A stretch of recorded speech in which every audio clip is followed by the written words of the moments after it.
मुसलमानों की होनी चाहिए कि आपको जिताने वाला ये कौम है तो वो मुसलमान कौम है। और मैं नगीना के सारे लोगों का और खासकर अफाक भाई का बहुत शुक्रिया अदा करता हूं कि जिस मोहब्बत से भाई के लिए मुसलमानों ने दिलों को खोला है। 3-3 साढ़े 3 बजे रात तक मुसलमानों का घर भाई चंद्रशेखर आजाद जी के लिए खुला है।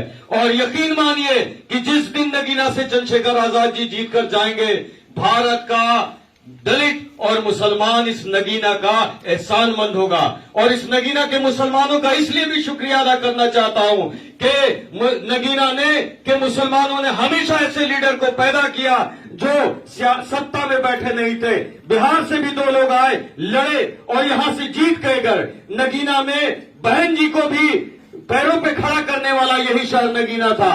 और मैं पूरा उम्मीद करता हूं आप लोगों से कि इंशाअल्लाह ताला चंद्रशेखर आजाद जी जीतेंगे। और जीत कर जो मुहिम है, जो तहरीक है, जो इरादा है, जो नीयत है, उससे पूरे भारत में दलित और मुसलमानों का, पिछड़ों का, आदिवासियों का जिस दिन इत्तेहाद करने में कायम हो गए तो यकीन मानिए जो आपके मुखालिफ लोग हैं वो सब घर में छुप जाएंगे। और आप फिर से अमन के साथ, जो हम मुसलमानों ने अमन पसंद, हमेशा अमन पसंद रहे, अमन को बचाने के लिए कुर्बानियां देते रहे। लेकिन भाई मेरे अब ये समझ लीजिए कि जो खामोश है वो दुश्मन का दोस्त है।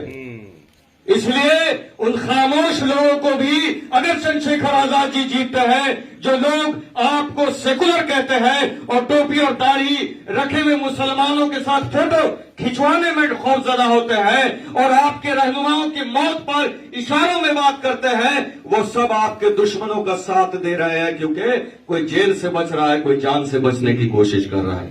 ऐसे में चंद्रशेखर आजाद जी अगर लीडर इसलिए है कि ना वो ईडी से डर सकते हैं, ना सीबीआई से डर सकते हैं। और जेलों का खौफ तो इन्होंने 10 साल पहले ही हटा दिया। और जब जेल में गए तो वो जुल्म की कहानी अगर आप सुनेंगे तो मैं कहता हूं कि आप सबके आंख से आंसू नहीं गिरेंगे, क्योंकि इनकी तकलीफ को मैं देखता हूं, महसूस करता हूं। और इतनी हिम्मत अगर इन्होंने दिखाई है तो मुसलमानों से मैं अपने दामन फैलाता हूं और ये कहता हूं कि इनकी मजदूरी के एवज में सिर्फ इतना कर दीजिए कि जब यूनियन पे जाए तो केतली के सिवा किसी पे ध्यान मत दीजिए। आखिरी दिन आपको गुमराह करने के लिए आप ही के बीच से लोग आएंगे और ये कहेंगे कि फलाने जीत रहे हैं, ढमकाने जीत रहे हैं। आप इरादा कीजिए। और मुसलमानों के वोट में ही ताकत नहीं, उनके दुआओं में भी ताकत है। और अगर आपने दुआ कर दिया तो भाई की तहरीक नगीने से शुरू होगी और नगीना फिर से इतिहास में एक स्वर्ण से लिखेगा। और चंद्रशेखर आजाद जैसे नायक को पूरे भारत में इनके काम के लिए,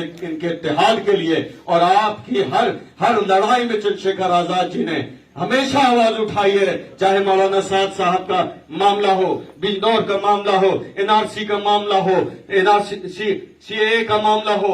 और आपको बताऊं कि जामा मस्जिद में जब ये सीढ़ियों पे चढ़े, इन्हें मालूम था कि मुझे गिरफ्तार किया जाएगा, इन्हें मालूम था कि मुझे बंद करके मुझ पे जुल्म किया जाएगा। लेकिन भाई ने कहा कि रुक जाओ, इन्हें जितना जुल्म करना है कर लेने दो, इन्हें मुझे गिरफ्तार कर लेना है कर लेने दो।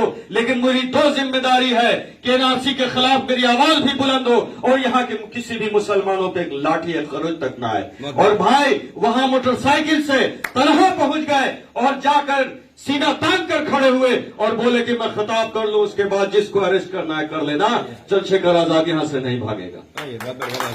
वैसे जाबाज भाई को जिताने के लिए आप सब सिर्फ इतना ही नहीं कि वोट दे देना है, हमारे ये कोशिश करना है कि ज्यादा से ज्यादा घर की ख्वातीन, बुजुर्ग, नौजवान सबसे अपील कर दीजिए और सबको ज्यादा से ज्यादा बूथ तक ले जाइए। कोशिश कीजिए कि वोट परसेंटेज ज्यादा बढ़े, क्योंकि आपको ये मालूम है कि ईवीएम में भी खेल किया जाएगा और 50,000 1 लाख से